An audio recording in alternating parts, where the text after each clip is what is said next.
Hello student, जब हम refraction पढ़ते हैं रे ऑप्टिक्स में, तो रिफ्रैक्शन में रिफ्रैक्टिव इंडेक्स आता है। वो क्या होता है इसे हम समझते हैं। अगर हम रिफ्रैक्टिव इंडेक्स को डिफाइन करें तो हम इस तरह से डिफाइन कर सकते हैं कि it is defined as the ratio of speed of light in a vacuum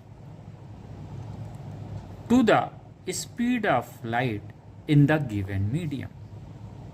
अगर कोई मीडियम दिया हुआ है, इसका रिफ्रैक्टिव इंडेक्स कैसे निकालेंगे। सपोज ये वाटर है, राइट। अब इस वाटर का रिफ्रैक्टिव इंडेक्स कैसे होगा, यानी जो लाइट, ये वाटर है, यानी लाइट की स्पीड कहाँ, वाटर में, राइट।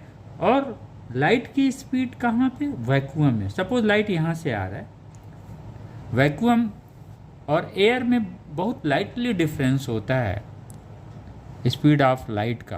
तो हम जनरली इसको अगर हम एयर लेते हैं तो वो एयर से कहाँ पे आ रहा है, रिफ्लेक्ट होके वाटर में आ रहा है, राइट। तो यहाँ पे जो स्पीड होगा, ये सपोज एयर की स्पीड c है, जहाँ पे हम लोग वैक्यूम लिखते हैं, और यहाँ पे इस मीडियम में उसकी स्पीड v है। तो हम रिफ्रैक्टिव इंडेक्स को इस तरह से डिफाइन करते हैं। डेफिनेशन क्लियर हो गया बच्चों?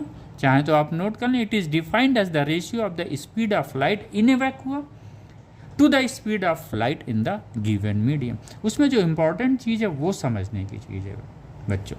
ये जो रिफ्रैक्टिव इंडेक्स है ये इन्वर्सली प्रोपोर्शनल होता है स्पीड ऑफ द लाइट, कहाँ पे, उस मीडियम के अंदर जो स्पीड ऑफ लाइट होगा उसका इन्वर्सली प्रोपोर्शन होगा। यानी अगर स्पीड ऑफ लाइट मीडियम में अधिक है तो उसका रिफ्रैक्टिव इंडेक्स मीडियम का क्या होगा, कम होगा।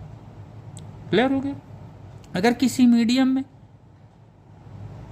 स्पीड ऑफ ए लाइट कम है तो क्या होगा, रिफ्रैक्टिव इंडेक्स अधिक होगा। यानी हम कह सकते हैं कि refractive index of a medium is inversely proportional to the speed of light in that medium.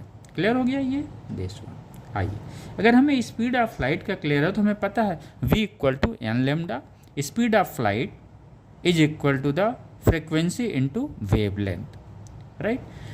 चूंकि लाइट सोर्स जहाँ से निकलता है उसकी फ्रिक्वेंसी, जो सोर्स की फ्रिक्वेंसी रहती है उस लाइट की भी फ्रिक्वेंसी वही रहती है। यानी अगर लाइट एक मीडियम से दूसरे मीडियम में आता है तो जो चेंज नहीं होता है ये कौन सा है, फ्रिक्वेंसी उसकी चेंज नहीं होती है from one medium to another medium.